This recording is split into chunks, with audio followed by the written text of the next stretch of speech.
So, of course, I'm going to cover the points that we talked about in the introduction to this and in the advertising blurb.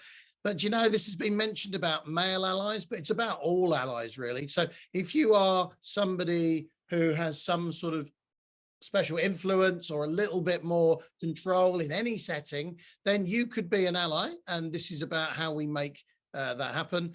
And of course, anybody can need an ally. I'm a little bit confident, I'm a little bit gobby, but I'm definitely sometimes in rooms where it's really helpful if someone brings me in. I'm new to your industry, for example, and so I lean on people who know about stuff in your industry, so I don't say the wrong things. I don't quite smell of wholesale. And so all of us need allies, and all of us can be allies. Okay, I am going to talk, of course, because otherwise we've misadvertised and missold you coming on this session. I'm going to talk a bit about how brains work, and the research mostly that has been done is about men's brains. So we can read as much sexism into that as we like. Actually, I often think to myself, how come no one's bothered to do the research about how women's brains work? And I think that's a sexist statement in itself. So I'm doing some work with a couple of academic organizations at the moment, and we're going to launch a bit of research over the next year into these topics. And I'm hoping we're going to fill some gaps. But I'm going to use the knowledge that's out there at the moment. And so that's what this session's about. And so I'm going to ask to do a bit more interactivity straight away. So here are 4 things that you might be when you come to this call. So you might be an ally yourself. You might have somehow in some way supported or helped a person have their voice heard, or move their career forward, or meet someone that they wouldn't have naturally met. Any of those things. You might be an ally. So if you're one of those people, please put ally in the chat. Or you might be someone who's interested about being an ally, in which case please put potential in the chat. Or you might be someone who's been allied, in which case someone has helped you, in which case please put allied in the chat. You might be someone who's new to all this, so I'll thank you very much for starting that. You might be someone new to this, so please put new, or you might put all of the above. And I would probably put all of the above. So I'm new, in which case I mean it's always good to learn new things. I've definitely been allied. I'm a potential ally of some people that I've not allied yet, and I am definitely an ally for people who I have helped previously. So what we got coming through the chat there, Weatherman Chris? I need my green screen, don't I? With some lots of hand waving. We've got a lot of allies. We've got allied, ally, have been an ally, new, all of the above, potential, new, potential, ally, all of the above. Okay. Allied and ally. We've got a real mix here. Got another new. Okay, this is really great. Okay, so other thing I would say is have a look at who the people are on this call. You can see their names as they come through the chat. If there's anyone there that you think, do you know what, I would have liked to have met that person. It would have been great if we were in a breakout room, or if we were in a real room live. And feel free, link in with them now, or not now. Make a note, link in with them later, because networking is a really important thing, and it is a key part of allyship. So. Okay, thanks for being live in the chat, because it's the only way, obviously, I can hear and see and smell you guys, and that's important. So, yeah. And now the next thing I'm going to ask you to do is I'm going to ask you to put in the chat why you're here. And so what made you come to this webinar this morning? Have you got a whole load of emails that you need to get through, and you just need a voice to comfort you while you do that, and the radio is a bit boring? Or is there a particular thing you wanted to know about? And if you tell us that, then obviously I've got a framework for this session, but equally, I'm keen to be helpful. So I can see some stuff coming here. And so Chris, yourself, actually, goodness, some practical tips on how to be a better ally. So let's imagine this is just you and me, Chris. We can definitely cover that. I'm already cheating a bit, Ian, because we've already spoken, but that's definitely, I'm here to hear it some more. So I'm going to ignore you, but if anyone else can put some stuff in the chat, because I'm dying through lack of chat oxygen at the moment. So please don't leave me hanging. Don't be that front row at a pantomime who refuses to say it's behind you. That would be a very criminal thing to do this morning. I can see you want to know how to help others in your business. Okay, you've got the honor to lead. the sales group women, and you're very eager to, okay, cool. All right. So keep that coming through. And what Chris is going to do is he's going to monitor it and he's going to keep me honest. So if there are things that I cover that are not the things that you want me to, he's going to either invite you to ask a question or he's going to ask a question, and we'll do a bit of Q&A if we have a moment towards the end. So, okay. So I'm going to start with my assumptions here. So my assumptions are that the case for diversity is well established. That's my first case. So you can read incredible numbers of reports online by Deloitte, KPMG, whoever you like. A whole load of consultancies and agencies have written reports, and largely they tell us that your business will be X% better, X% happier, you will retain people X% more, you will have more productivity, more profit, more turnover, more everything if you have a diverse leadership and a diverse team, and if you have diversity of thought. So lots of different views. We know scientifically that if we take a lot of different views and ideas into account, we're much more likely to find our way through. So I'm going to assume that everybody gets that. If you've joined this call, you're probably someone who gets that. And, you know, I assume that everyone understands that they want their organization to be better. And all of those things I've just talked about would be good things for their organization. So everyone wants their team, their organization, their sector thriving, and they understand that, you know, diversity is a good thing. Thank you, Richard, for agreeing. This is very helpful to hear a little bit of feedback. Keep using that chat. It's the oxygen for my session. As you can tell, I'm using a lot of oxygen. So everybody should be working towards this diversity thing. But you know what? Maybe we're not. I'm not going to ask you to put in stats in the chat, but, you know, is your sector as diverse as it could be? You know, are your organizers? I'm working with a few organizations who've said for 10 years that they seek to be representing the community they serve, but they're just not. And it's a really difficult thing. So it's just embarrassingly slow, in fact. I mean, I remember being senior in a company a long time ago, and you'll tell how long ago when I give the quote, you know, I was banging the table and saying, everyone, it's 2003, for goodness sake. You know, we can't be this embarrassing. So why is allyship a thing? First thing we said in the advertising. And why does it really matter? Because we make a difference one by one in our circle of control. Stephen Covey's circle of control. We can only control the things we can control, and we can make a difference individually to other individuals. And if we do that one person at a time, then that's a thing. A lot of agreement there in the chat, Iain. I think a lot of agreement with what you're saying. Thank you so much. And someone upstairs has just banged on the floor, telling me I'm very loud. So I'm sorry, in my house. But anyway, there we go.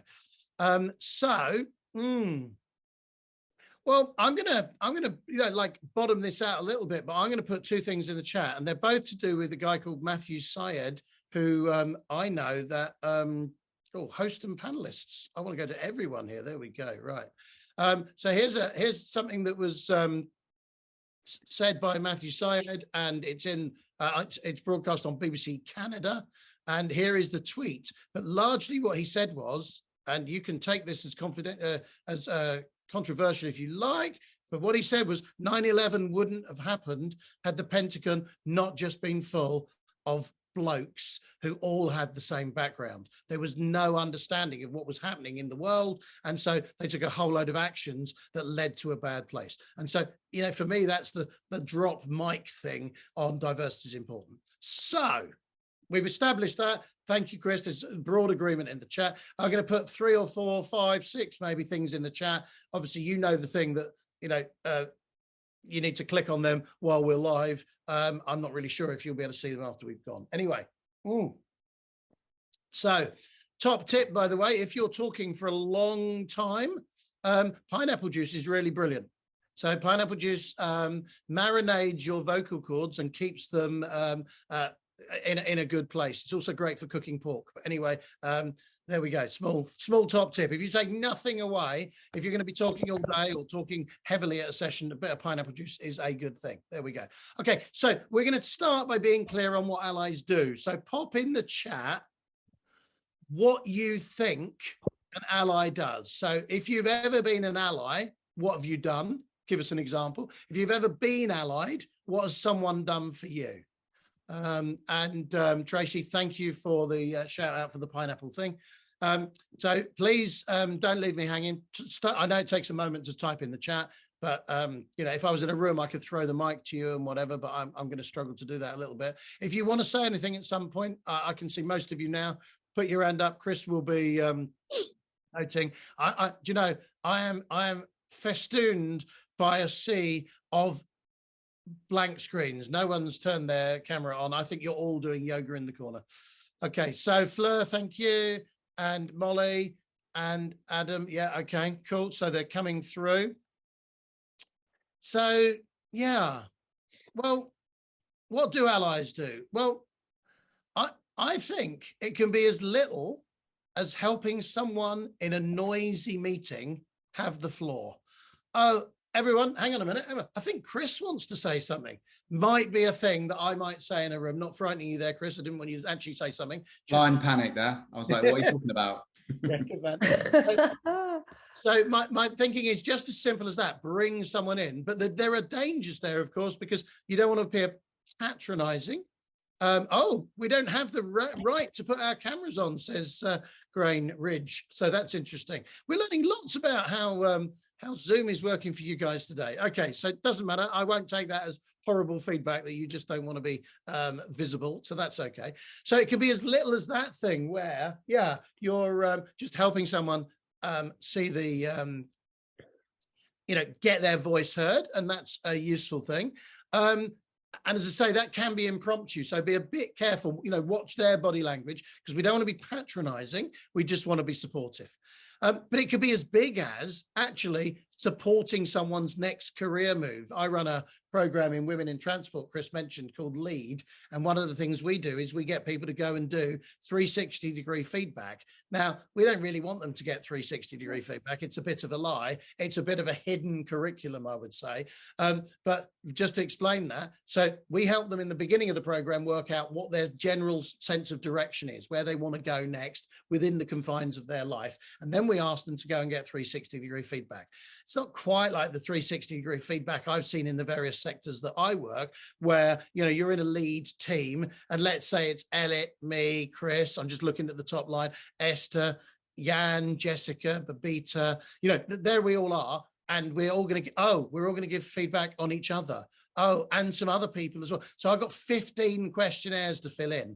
And suddenly we're in, garbage out, because I've got no time to fill in 15 questionnaires. So I'm doing Chris, because he's my stooge guy today. So when am I going to do it? Saturday morning. So Saturday morning, I open up Chris's questionnaire and I go, right, okay, so is Chris good at this thing? Yes, he's good at that. Is he good at that? He's all right at that. Is he good at this? Yeah. Is he good at that? No, he's rubbish at this thing. Up comes the thing. Please give feedback in 50 to 100 words of how Chris could improve his performance. Well, I don't have time to do that. I've got 15 minutes.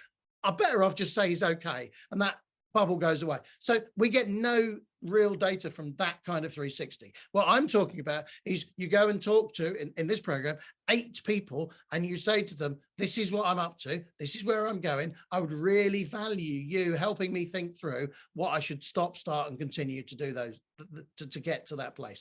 And what we discover is actually 25% of the people on the program immediately find they have an opportunity as a result of that conversation, as a result of putting their hand up and saying, oi, there's something about me. And that's really interesting. And what they've actually done there is they've recruited a whole load of allies. They might not be male, but they are allies. As I've said before, allies can be anyone who's got a slight bit more power than you.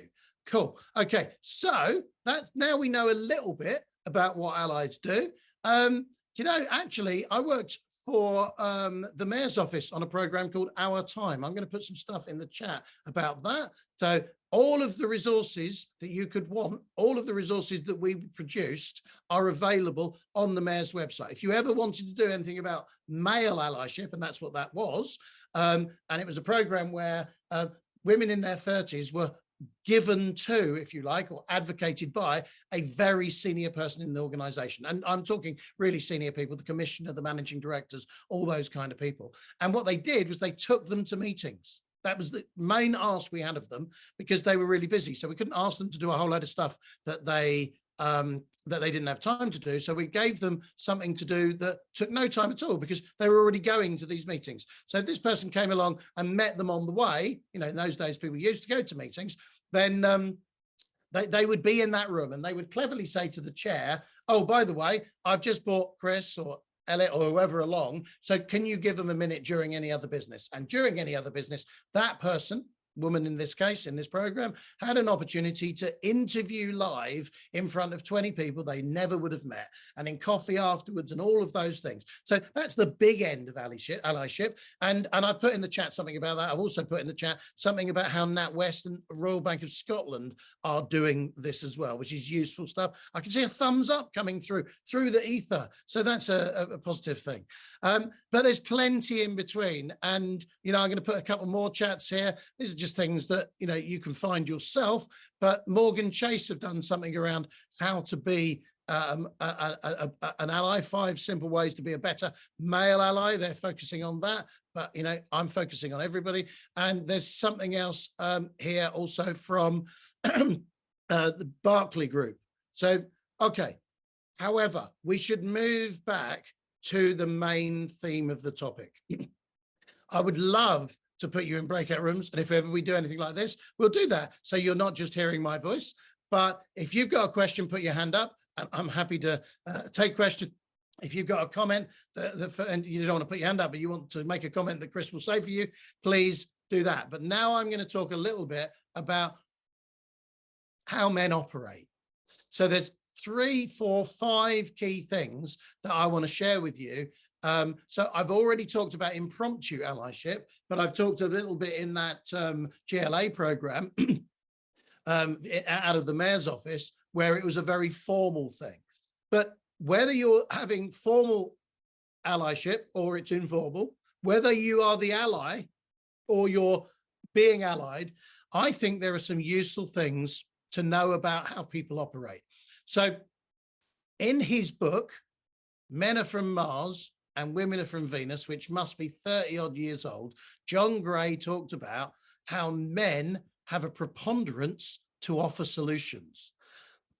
So if you've got a problem and you want to talk to your ally about how to fix this, if your ally is a man, he is hardwired to offer solutions. And you will know this if you're a man or you're a woman and you're in a relationship where there's a men and women together. If one of you come home and then the other one, and the woman says, oh, I've had a real problem at work. And the man will say, oh, tell me, you know, if he's in the right place, he will say, okay, tell me about that.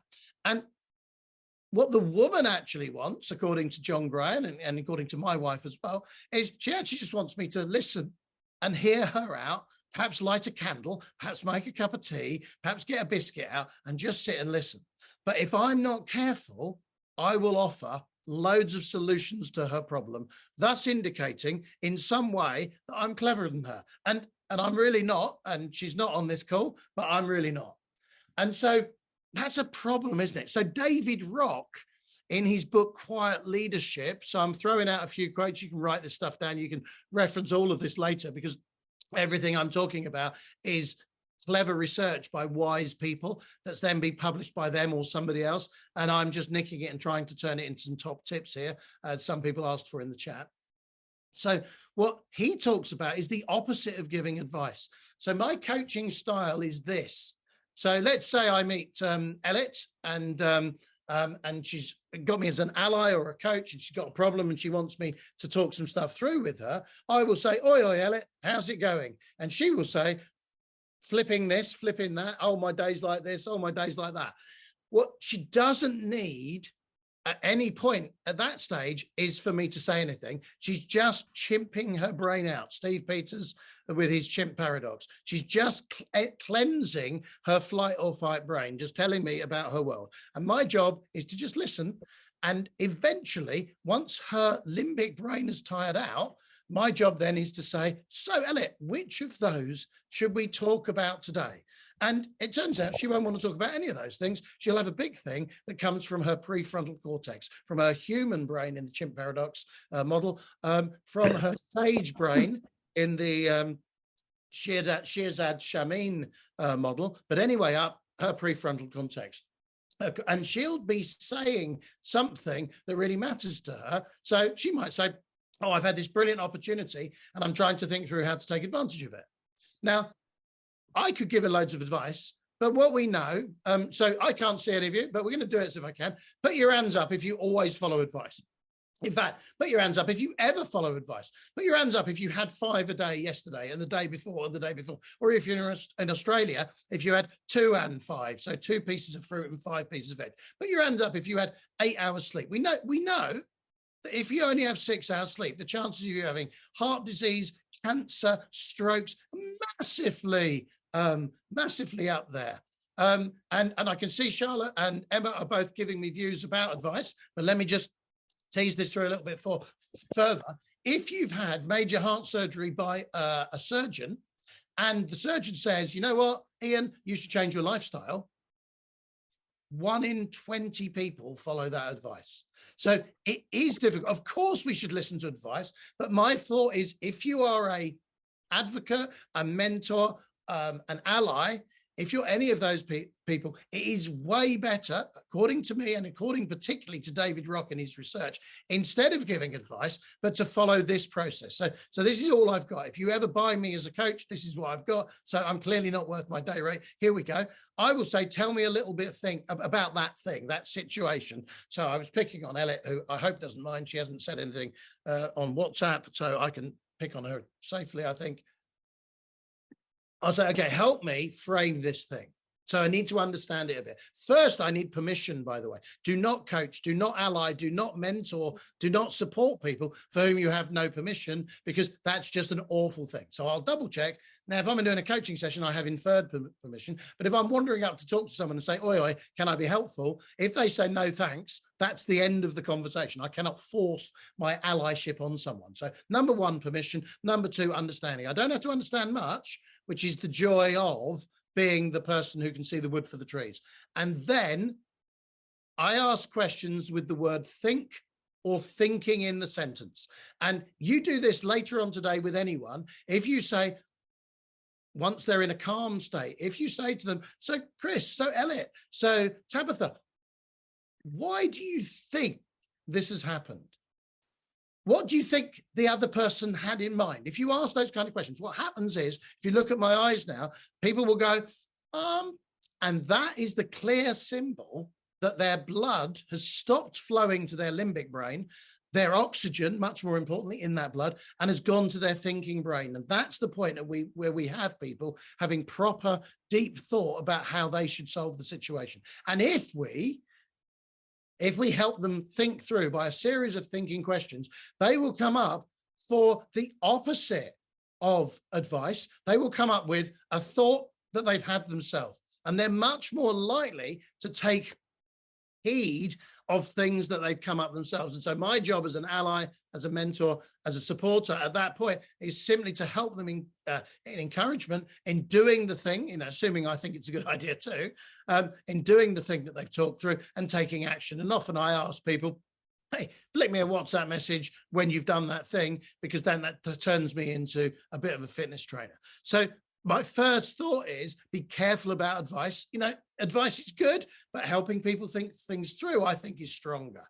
So I'm now going to lean on a guy called Tomas Chamero Premuzic, who is an Argentinian recruiter. And I'm going to share a slide. I'm going to go wild and we're going to discover if I can share. And while you're doing that, Iain, we've got a couple of interesting responses in the chat about how people are for advice. We've got a lot of people saying they consider advice, they make their own decisions. It depends who it is and if it's good advice. Sophie said, I tend to ask, do you want me to listen or share my thoughts? And Grania said, love asking for advice, heavily filter it, but much more likely to take it from people more similar to me than is more different, which I know is a flaw, potential lost opportunity for development. So it's really interesting range of responses there. Yeah, thanks, Chris. And I'm not saying don't take advice. What I am saying is, as an ally, it's helpful to help people think things through. So I'm going to play this game of trying to work out how to share a screen. And, you would think I'd be competent at this, but, I'm obviously not because but you can see the slide, I think. Chris, can we all see a slide? Yeah.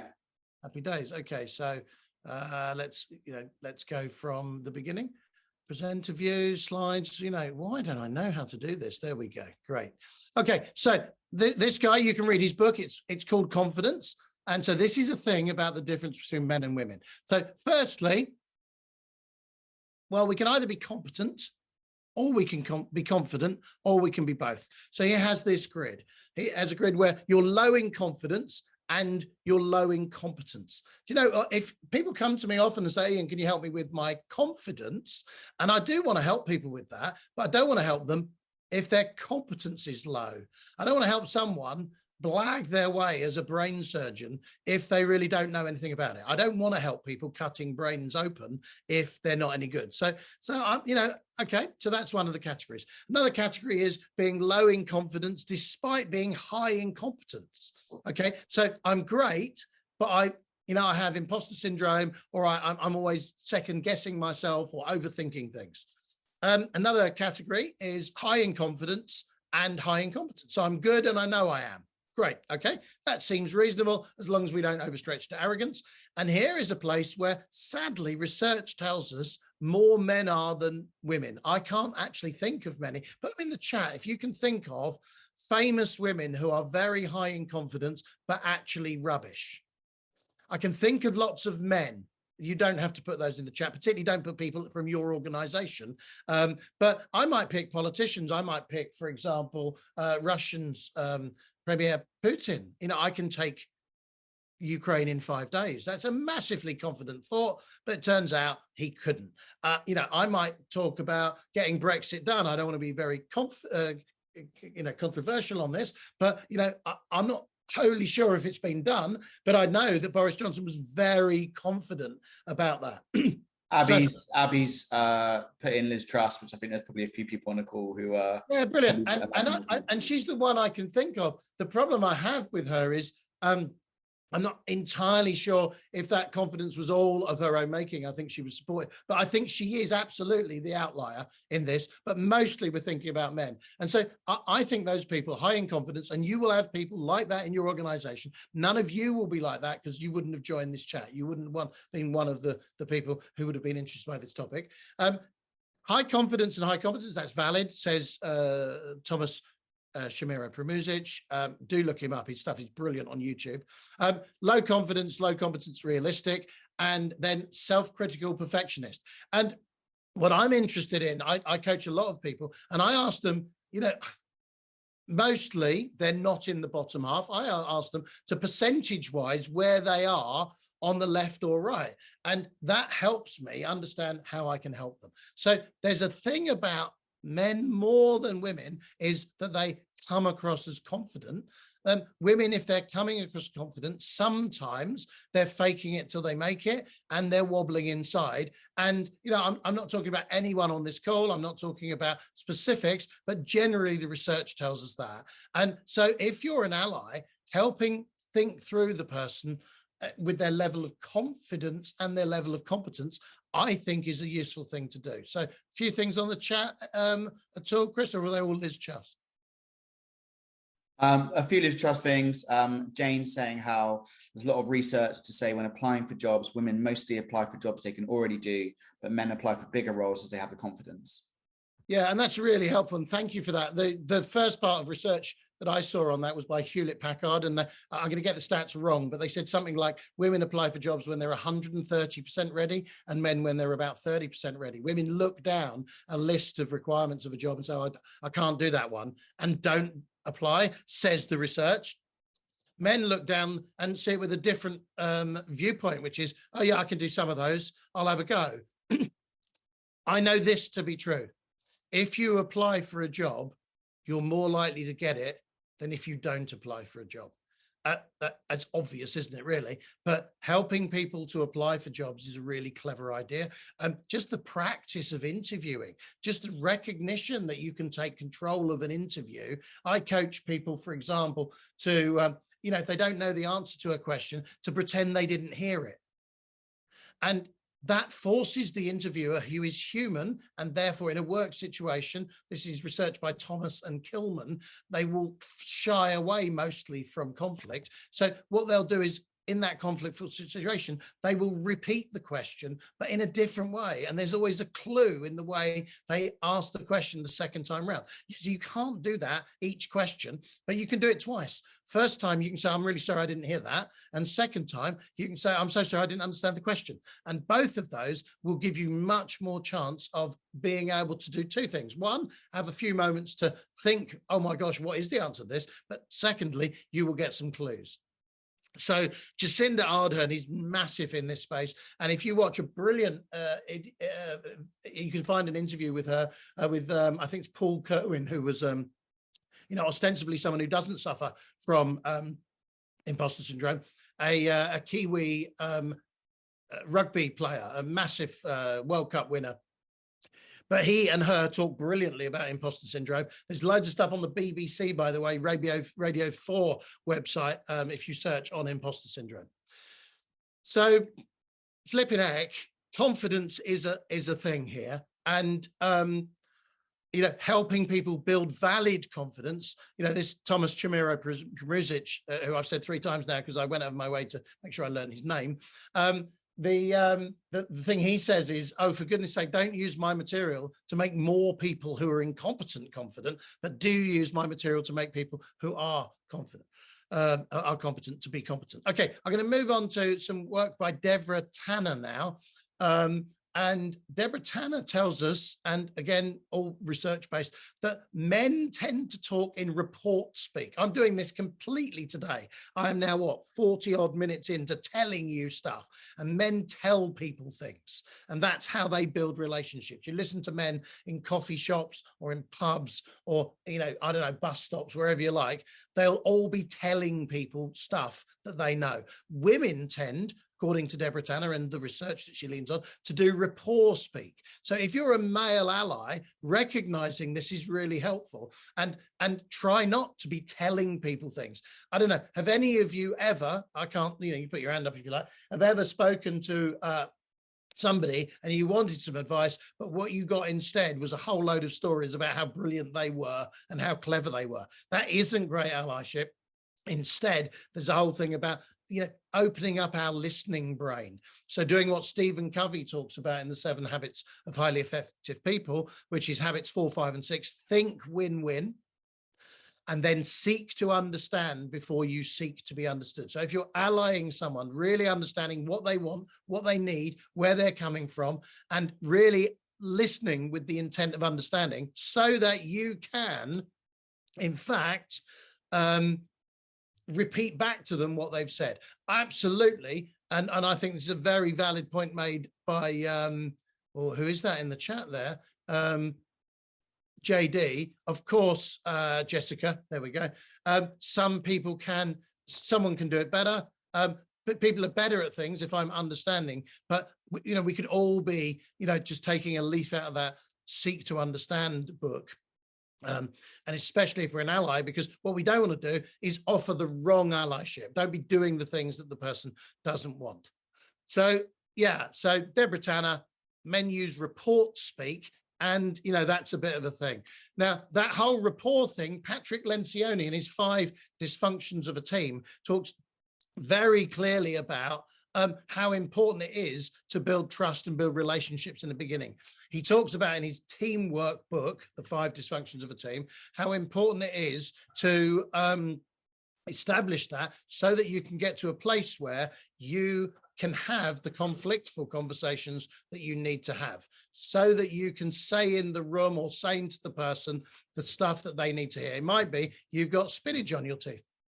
I really want someone to tell me if I've got spinach on my teeth. I don't want to have eggs Florentine for breakfast, walk around all day and get home, and when I'm brushing my teeth in the mirror at night, see, oh my gosh, I've looked like that all day. I do want people to give me some direct feedback, but it's easier to do that with people that we've built a rapport.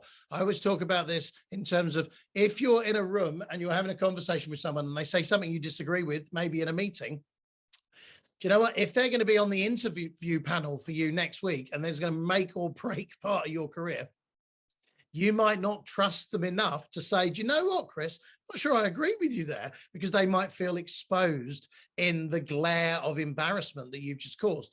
But if your team has established, as Lencioni says, the proper grounding, the proper underpinning behaviors where people can say things out loud and be positively conflictful, then that's not a problem. So again, there's a thing for allies about building that relationship.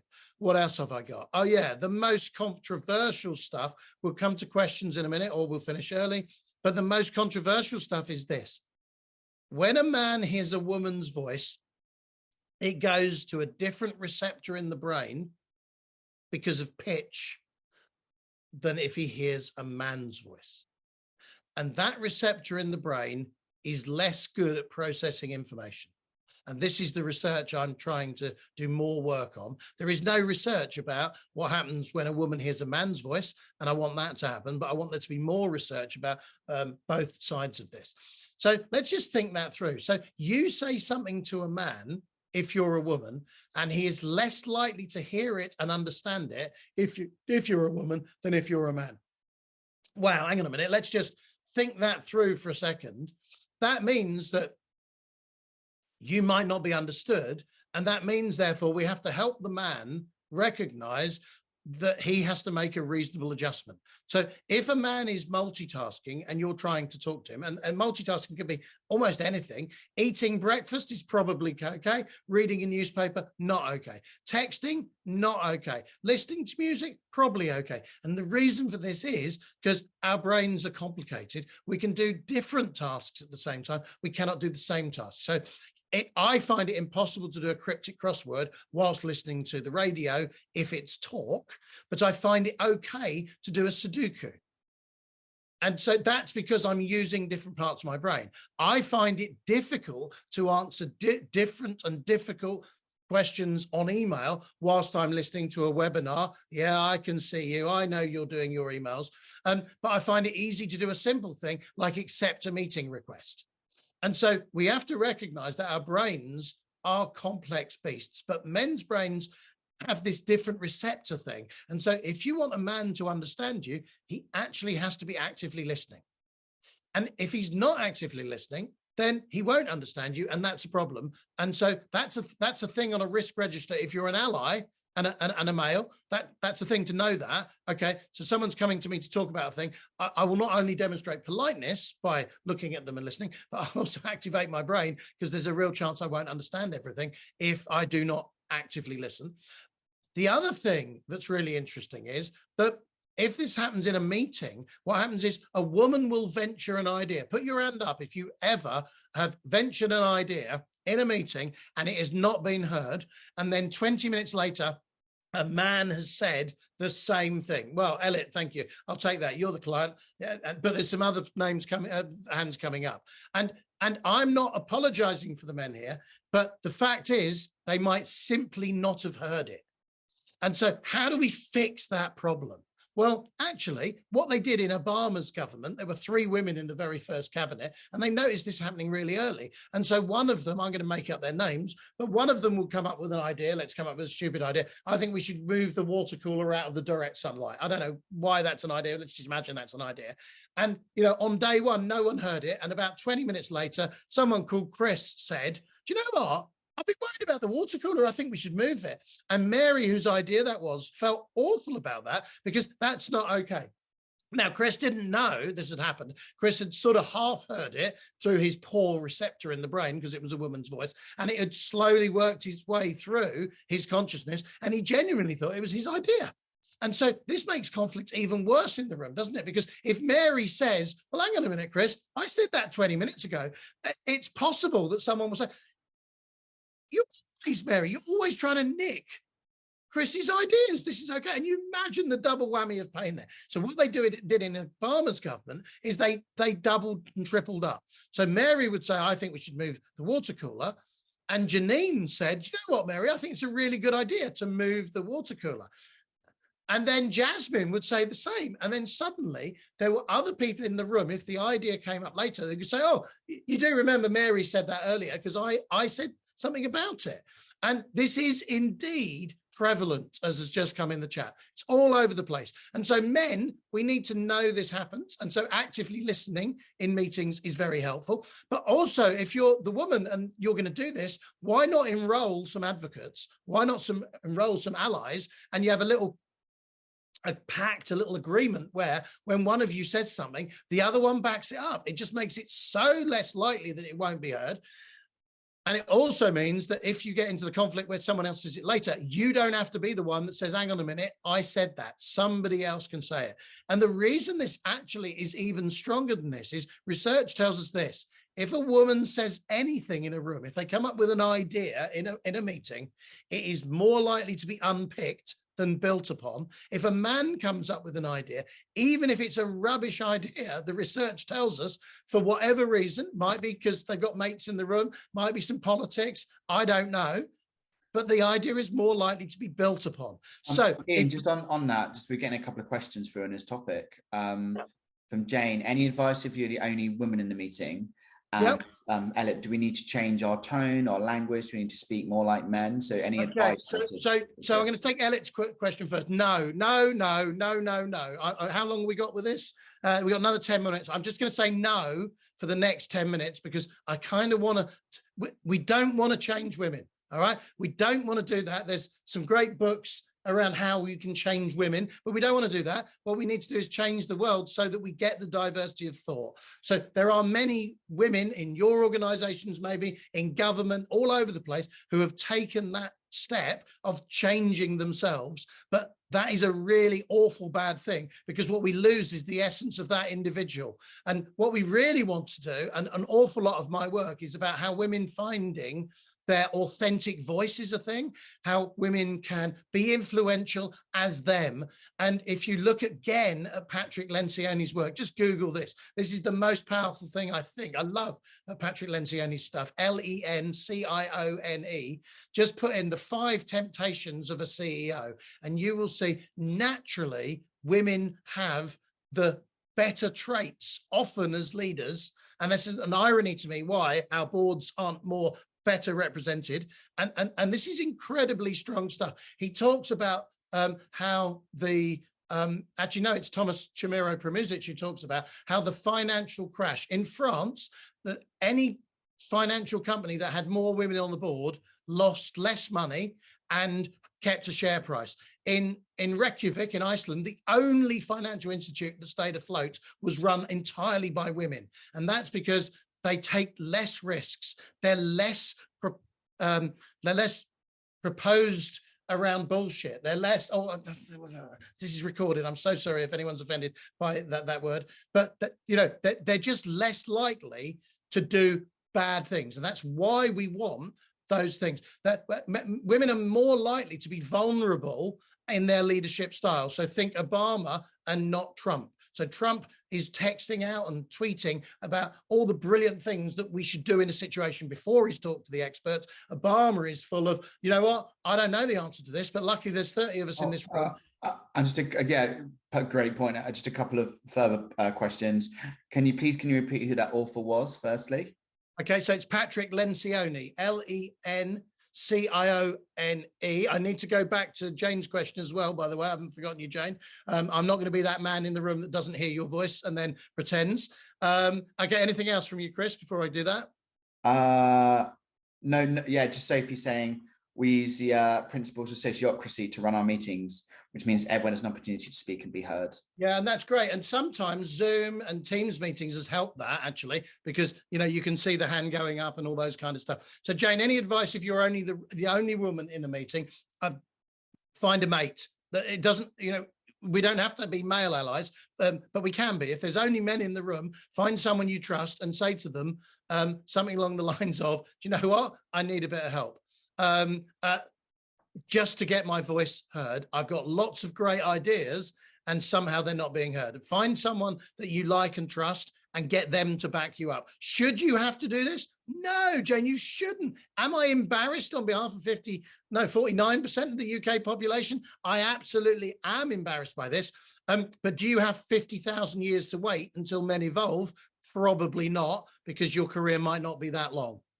So, And so, yeah, sociocracy is a really incredibly brilliant thing. If you're an ally, try and introduce that into meetings.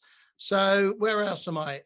Yeah, I'm in rooms where people, aren't heard, and men's ideas are built upon and women's are not built upon. And what that means is, in the end, you don't get that diversity of thought. I was at the beginning talking about that. What you don't get is all of the different voices saying stuff, because once women have been whack-a-moled a bunch of times, why would they bring something up? Why would they put themselves? So if you're in a room and a woman is bringing up idea, you can change that room. They don't have to change, but you can change the room for them. You can be saying, hey, Elliot, I'm really interested in that idea. Say a bit more about that. And if you approach all ideas with 10% of all ideas are brilliant, by which I mean 10% of the idea, not percent of ideas, but that idea will have something in it. And if you change the room by saying, I'm really interested, I like that bit about it, say something more, you encourage other people to say. And if you're also in that room, you can take the negativity out of the room by saying to people, hang on a minute, let's not be negative about that. Let's, we've got an idea here. Let's just look at it in the round. And you can be really supportive about that. Elliot, you've got your hand up. Is that fair? I'm going to put it down. Hey, there we go. Okay. So I just didn't want to not hear your voice if you had something to say. So my goodness gracious me, there's a whole load of stuff there. You can ask yourself, is this confidential? But is this controversial? And to some extent, it is. Saying anything in this space is dangerous.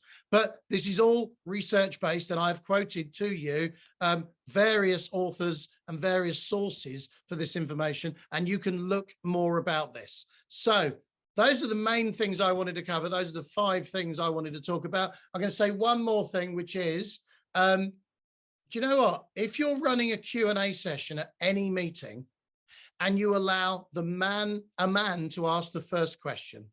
Research from academia 3-4 years ago, so from a equal sector where people are in education, research tells us that if you let a man ask the first question, questions come through 2.5 to 1. So if you were to allow 35 questions in the session, which of course you wouldn't, 25 of them would come from men and only 10 from women. However, if you make sure a woman asks the first question, do you know what? The questions come through 50-50. My goodness gracious me, if you take nothing else away from this, do not be that conference I went to in January, which was a women's conference with 10% men, but all the hands that went up were the men. So how do we fix this? Well, 2 things. One, if you're running a Q&A session, plant the first question with a woman. I speak at events a lot, and yeah, do you know what? By the way, put questions in. If you've got any questions, we'll cover them. But, I speak at events, and I don't like it when I finish talking and there's tumbleweed. The chair says, have we got any questions for Iain? So, of course, I plant the first 2 questions. Why do I do that? Because I don't like the tumbleweed. But what else do I get from that? If I plant them both with women, I enable the room to be an equal room. And that's what I'm driven by, because I'm a male ally. Of course, I get the brilliant thing of actually, I know the answers to those first 2 questions because I planted them. So by the time the 3rd question comes, if I don't know the answer, it doesn't matter because the audience think I'm 2-0 up. Really? I'm 0-0. That was all part of my presentation, but they think I'm 2-0 up. So you can do anything you like with question 3. You can say, do you know what? It's a brilliant question, Chris. What do you think the answer might be? You can even throw it out to the whole audience. Hey, everyone, has anyone got a view on this? Don't want just me answering questions. Or you can even go wild and say, turn to the person next to you and have a chat, 30 seconds each on what you think about this. And while they're looking away, you can Google the answer. You can do anything with question 3. If you are a woman and you're going to a conference, why wouldn't you be this planted question? Why wouldn't you rock up to the speaker and say, I know you'll want questions, why don't you plant one with me? And that means you can have the joy of looking like a powerful person in the room. Because when you put your hand up, you do not have to worry like I do. Is this a silly question? Oh my gosh, what happens if everyone laughs at me? I'll have to resign. I'll have to go and live in Tasmania. Nothing against Tasmania, beautiful place. But you don't have to have any of that. You can put your hand up knowing it's a planted question. It's a perfect question. And so you can do confidence in the room. We're done. We're getting a few, conscious of time, and I just want to make sure we get all the questions covered. Esther's asked about where that insert came from about men and women asking the first question. Was it just your experience? No, it's not. It's some research from academia. What I'll do is I'll share in some way. I'm going to look up the reference now. So good. While I'm doing that, please ask me another question. Yeah, and Lisa's saying she's really enjoyed the session, lifted her confidence, which is really nice to hear. Elliot's saying about the sociocracy concept sounding great. Please keep coming with questions. Yeah, we're kind of out of time. I think we got 1 minute to go. So I'm happy to stay and answer any questions, but I'm conscious you'll have other meetings to go to. But yeah, I'm going to say I hope this was useful in some way to you. My name's Iain Smith. Thank you. And the session is now formally ended, handing back to you, Chris, but I'm happy to stay and do any questions. And I'm looking up that reference. Great, thank you. Yeah, I think everyone really appreciates the web links as well, which are really helpful. There's a lot of people who are going to be, I think, reading after the session, and lots of thank yous, as you can see.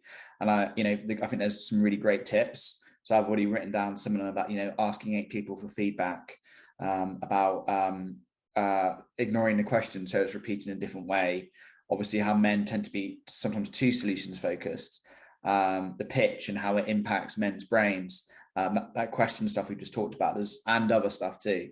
It's really, we've had educational and inspiring here, great links, huge number of tips, very informative. So I think everyone's really, it's really great because there's some real key life examples beyond just the theory of it, which I think really brings it to life.